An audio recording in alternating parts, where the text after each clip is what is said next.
কবুতর এমন কিছু না, আমার কবুতর আমার কাছে স্বর্ণের টুকরা, আর আমার কবুতর আপনার কাছে ভাই 150 টাকা থেকে 200 টাকা, আর কিচ্ছু না। 150 টাকা 200 টাকা, আর সর্বোচ্চ সুন্দর হইলে আপনি এক দুটো বাচ্চা করে পরে দিয়ে দিবেন, কিংবা হাটে নিয়ে সুন্দর হইলে 500 টাকা বিক্রি করবেন। ওই 500 টাকা যার কবুতর সে নিজেই আপনারা দিয়ে দেবে খুশি হয়ে।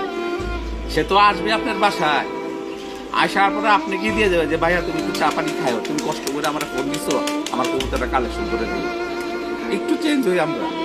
এই যে আমার কবুতর গুলা করছে, আমি তো কালকে 2 রাত থেকে চলে গেছি, আমার কারো সুস্থ না, কারণ এই কবুতরটা ভালো লাগতেছে।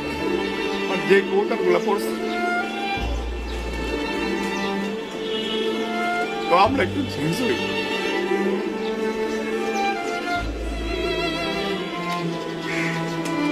কারণ নিজের দেশ নিজে কবুতর গুলা ফেলাইছি।